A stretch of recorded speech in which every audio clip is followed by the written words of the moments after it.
1,000 laughs over a weekend as well. Vail Comedy Festival. Pet an alpaca or hike a trail. Memorial Day. All right, we're back with Live from the Vail Comedy Festival. I'm Mark Masters. This is Brett Hiker. Hey. All right, another beautiful day in Vail, Colorado. It's day 3. So you got a little bit of experience with the festival so far? Yeah, it's been great so far. Cool. Yeah. Awesome. So you grew up here? I'm from Down Valley. Okay. Yeah. How long a drive? It's like 30 minutes from here. 30 minutes. But in the scheme of the world, people have come basically from Zimbabwe to get to this festival. Yeah. So I came from New York though too. Like, okay. Yeah. All right. But at the same time, my parents couldn't come to 30 miles. They're like, we've seen your jokes. We've had enough of you, and we know you'll shit on us if we show up. Yeah. So I don't think they're gonna make it out. Yeah, that's great. But it's nice to introduce somebody as from Eagle. Oh yeah. It's fun. I've been getting a lot of. I didn't mention it at all at my first show. And then the second show, I really leaned into it, and I told a story that takes place in the area, and I just really punched up the local stuff to it, and I was like, oh, they hit pretty well. Oh yeah, yeah. And last night I was talking to some cops, and one of them was like, hey, you got Brett Hiker on the festival? And I was like, yeah, you know Brett or what? And he's like, yeah, I used to live right next door to him. Blah blah blah. We still haven't figured out who it is. A lot of cops know me. Yeah, I was talking to him for good reasons, by the way. I was telling them in uniform. Usually, the way cops work is they usually work the same shifts. They work like 12-hour shifts, and if they're working the night shift, they're probably working the night shift the next day or the day after that. So I was just explaining to him, as I've told several of the cops in town, if you come in uniform to any show, you're welcome. Just stand around, watch things, and get some laughs because they're working hard. And I was inviting him. So he might come to the. You're on the 5 o'clock. You're hosting the 5 o'clock. I'm hosting the 5 o'clock, yeah. I still have no idea who it is. Yeah, we'll figure it out. Yeah, we will. We'll figure it out. What spots have you had so far? So I did the Usama Siddiqui show on Friday. Such a crusher. Yeah. Usama killed. Yeah. That was amazing. That show went great. And then, which it was very nerve-wracking for me because it was during the Avs game, so I kept running across the street to Vendettas. So is that Bridge Street Bar? What do you think? Have you been to that bar before this weekend? No, not that I know of. I've had many blackout nights in Vail. You've been to Red Lion, which is basically the same building? Yeah. All right.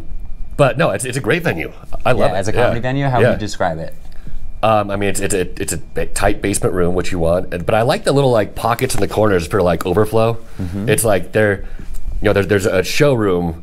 And then there's these other rooms. Yeah, we call it the upper deck and the side room. Yeah, but all the side rooms have a really good view of the stage, so it works out real well. Usually those side rooms, people are have to lean or something to see the comic or whatnot. But no, it's a good layout. And the sound is killer, except for last night. There were some technical issues. Well, we're gonna fix that today. Yeah. During Steven's set? Yeah. What happened was we did a podcast yesterday morning, and they needed 4 mics. So we needed to take the mic from the main showroom of the festival, and ran it over there. And then somebody else hooked it back up, and I didn't even think about it. That mic has been bulletproof we've been running Vail Comedy Show for 3 years, and it just the XLR cables got switched around, and I think that's the problem. So we're just going to go back to the original XLR cable and it'll work. It was a minor snafu. I've seen much worse mic issues at Comedy Fest. I've seen some horrible ones. Good. Yeah, we're still down. I'd say that's one opportunity for improvement. The sound has been good to great, but it could be perfect. I never had any sound issues. None of my shows. We had a little. We're still figuring out those big tall Bose speakers. They're awesome. Yeah. But we're still figuring out how to set them up and the ideal environment. Sometimes if a comic walks in front of them, if it's an open without a stage, they squawk and there's feedback. Right. It's a very minor thing. So you have experience in the Valley, but what are some things you've enjoyed just hanging out for a couple days as a guest of the town of Vail? I mean, honest to God, it's just I travel a lot, and I don't. I get the townies here more than anywhere else because I grew up with them. Right away, I'm I know exactly how to talk to these people. Especially when I'm looking at the audience too. I'm oh, I get these guys. I wish every show I did in New York was a mountain crowd because I like you guys. Nice. Yeah. Cool. Where are you staying? I'm staying at the Evergreen Lodge. You have a roommate? Yeah, my roommate is Yanni Hassler. Nice. Heisler. Nice. I haven't talked to him much. He's pretty quiet. Okay. Maybe that's why. No, he's very chill though. I mean, I came in. I I came in pretty late last night, and there was a point where I was just like, as I was trying to get into bed, I was like, how loud have I been being for the last like 8 minutes? And so this morning I apologized to Yanni, and he was just like, I didn't hear a peep. Nice. Didn't occur to me. Yeah. Good. That's cool. Everybody, I was really worried about that.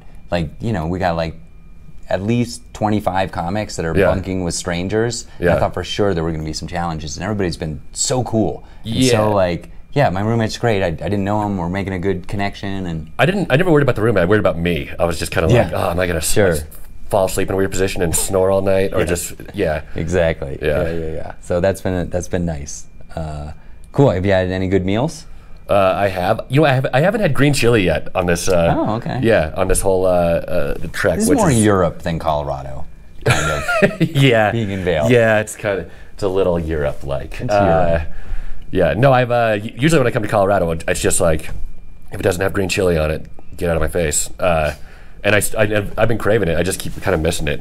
The Little Diner has an amazing breakfast burrito. You can get green chili smothered or on the side. I was there yesterday. Oh yeah, you should have the green chili. Well, you know what? I had one of those magic hangovers where it was biscuits and gravy or bust. It was just so good. And it was so good. Shout out to Marion, by the way. Do you know Marion? No. Old French lady. Oh, she served me. She's the best. She's so she was funny. cool. I'll show you a photo later. She came to the last Vail Comedy Show. Marion, come to the Vail Comedy Show. We'll hook you up with a ticket. You're like a Vail legend. Anytime you want to come. We finally got her to come to the last show, and she laughed her butt off. She had such a good time, and there's an incredible photograph of her just, rip roaring laughing, and a bunch of other people laughing. It's very artsy. It come out to a show, Marion. Abby, I forget her last name. Sleepy Shutters on Instagram. Shout out to her. Was the photographer. Maybe Dykes. Abby Dykes. Anyways, let's see. You've been around. You've done some comedy. You've done some festivals. I have. What's one of your favorite things about festivals? Favorite things about festivals. I feel like people kind of like turn on a new version of themselves at festivals. Like, for example, we've been hanging out with Austin Black all weekend, and he's one of the sweetest, most reserved guys ever who like apologizes way too much and is super quiet. And Midwest. Last night he was the life of the fucking party. It was insane. Yeah, he's having a good time. Yeah. Sure. But like, I mean, to the point of like walking up to the bar and push them out of the way and be like, "I'm buying your drink," but like strangers, and we're like. I'm sorry, but we're all loving this, and we're encouraging it. He's so funny. He's great. Yeah, and I don't know. I like just doing stuff, throughout the day with other comics, and just. What have you done? I mean, doing the mics or just chilling here in the lounge, and we played. What's that game called? Socially Twisted. Card games. Yeah. To them. Yeah. You can buy it on Amazon, by the way. Buy it. Leave a review. A lot of fun. A lot of comics playing it throughout the festival.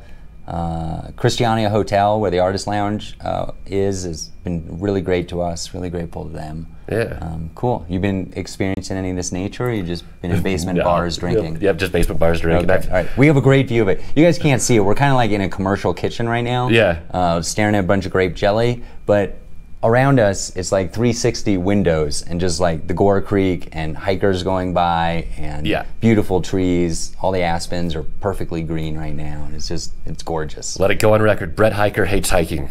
Yes. No, I'm not kidding. Actually, I really enjoy it. I just been so lazy this weekend. Nice. Yeah. Nice.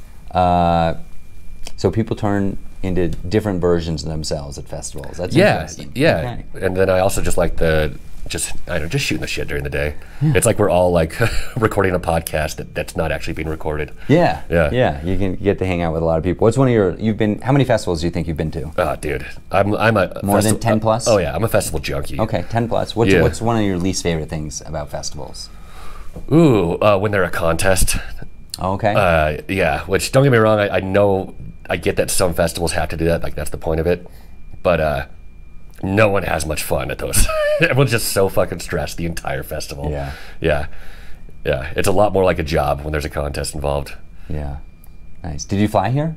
Yeah. And drive? How did you get from Denver to Vail? I rode with Rebecca Robinson. Oh, nice. Yeah, Aspen native and Vail hater, Rebecca Robinson. Yes, boo. Boo her attitude about Vail. Yeah. Yay, Rebecca. Yeah, no, but she's told me her, like, she's giving me the lowdown on the Aspen side of their beef with Vail. And let me just tell you, I have no beef. It is boring. Unless you're from Vail or Aspen, I cannot think of why you would. That's funny. Yeah. I love Aspen. I like Vail. Yeah, I like Aspen too. They're both great. Yeah. They're both great. Cool. So, I don't know, who's a comic that surprised you on the festival? Or somebody you didn't know about, you like their set? Honest to God, I saw Sammy Anzer have one of the best sets I've ever seen him have. He is crushing. Yeah. Maybe you haven't seen him for a couple of years. Is that what's going on? Yeah, or just if I did, I wasn't paying attention. I'm really good at doing that too. Just just zoning out. Which show was that? That was last night at the Bridge Street. Steven Rogers headlining. Yeah. I didn't. I was running around dealing with things, but I could hear the laughter, and he was crushing, obviously. Yeah. And he kind of gave me a panic attack because that show in particular was running super long, and we got show after show, so we got to like end on time.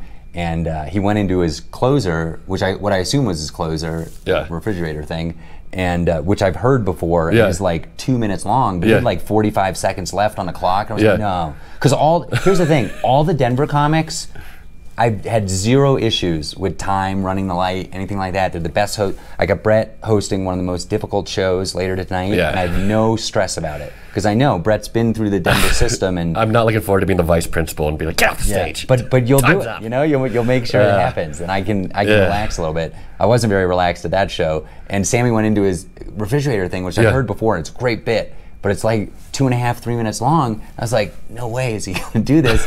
And he had tightened, I hadn't heard it in like 2 years. Yeah. And he has it super tight now, and it's like 45 to a minute. It was perfect and went off with 1 second left, and the audience was roaring. Just absolutely loved it. Yeah.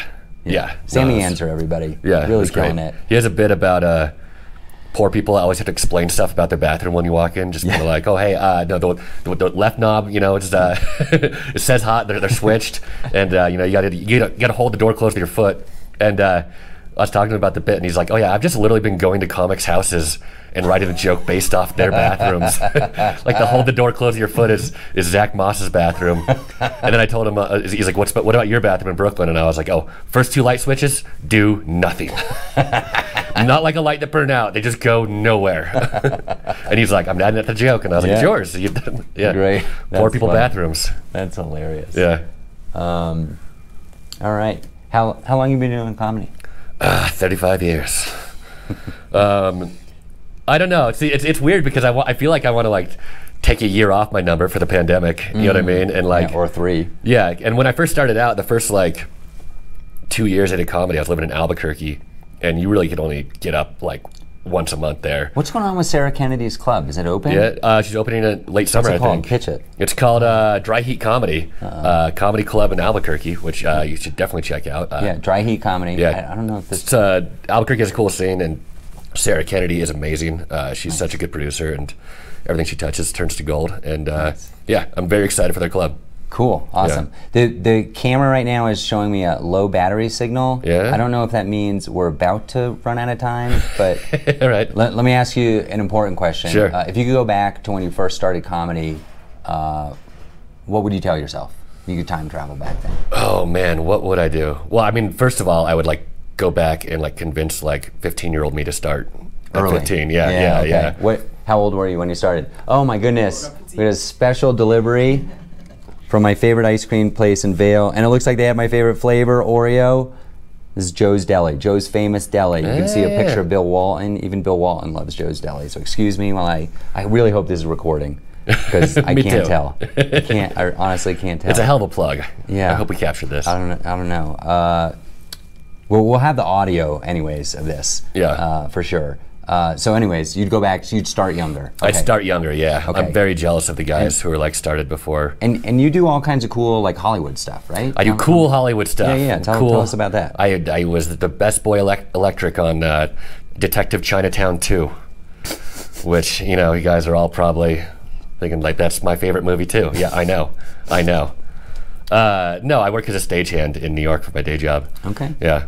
But I've been around a while, so I'm an old union guy. So you told me the other day you worked on Inventing Anna. I worked on Inventing Anna, yeah. I got to hang out in Rikers Island. Not many New Yorkers get to hang out there.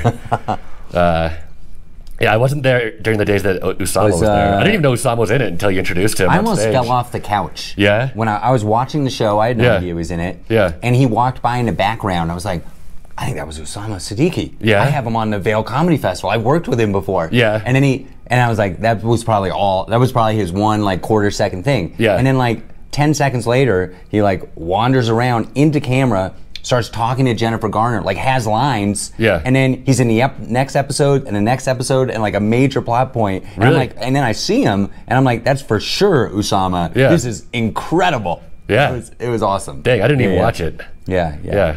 Perhaps I'm in the background of some scenes too, just walking around eating craft services. Which I'm in an episode of Power doing that. Yeah? Yeah. Nice. Yeah, nice. right. Do I count that as a credit? Sure. Just wandering Sure, in the why shot not? Why that I not? shouldn't be in. Yeah. Yeah. All right. So how do people find you, Brett? My name is Brett Hiker, Brett with 2 T's, Hiker like it sounds. And you can find me on, that's my handle and everything is Brett Hiker, Twitter, Okay. Instagram. And check out Comedians Power Hour. It's the show I tour around with. Nice. Which is, can I plug it real quick? Yeah, please. Okay, so it's a show where we book 2 very good comics and they trade off doing 2-minute sets. And every 2 minutes we stop and switch it out. But every time we stop it, they both have to take a 2-ounce shot of beer. Oh, jeez. Yeah, so they slowly get drunker throughout the show, and then as they get drunker, we throw in challenges of like, for the next 2 minutes, you guys are doing 2 minutes of each other's jokes. And then Okay. for the next 2 minutes, the whole crowd is a football team, you gotta give them a halftime speech. We do this stuff once they get real drunk, and it just gets insane. It's doing really well. We've sold out the Comedy Fort a few times doing it. Nice. And yeah, I'm always happy to bring it around, but just check it out. There's no regular schedule for it. We just do one-offs all the time. Nice. But yeah, by all means. That's awesome. All right. Well, we're live from the Vail Comedy Festival. It's Memorial Day weekend every year. Come check. You liked it? You had a good time? Yeah. No, It's third day? Good fest. Why is it a good fest? if I can dig for... Why is it good fest? Well, Yeah. I mean, first of all, the shows are full. Shows are full. Yeah, Shows were the packed. crowd, fun. is good. It's organized. It's organized well. That's on you. Well done. Thank you, sir. Thank you. Yeah, disorganized. I have a lot of complaints about my organization, but everybody keeps telling me, "Calm down, it's perfect." My And I'm inbox is so full. It's so full. There was a little sliver of light from the spotlight last night that was not in the center of the circle during Al Jackson's surprise headlining set. Yeah. And I didn't notice it for like 20 minutes, and then towards the whole rest of his set, it's the only thing I could look at. What? It was like cut like through the whole circle? Do you know those spotlights that have like 3 circles so you can have 3 different Yeah. sizes and, Yeah. you twist them like a Yeah. kaleidoscope or whatever? Oh, so it was like focused out? It had been like somebody knocked it just a little bit, Yeah. sometime mid-show, Yeah. so that there was like a circle here and then like a little sliver like over here. It was on Jake's Yeah. face, and I noticed it. I was like, God, I want to change that so badly. I want to get up onto the spotlight and fix it, but then I was like, the spotlight would all move and it would distract people.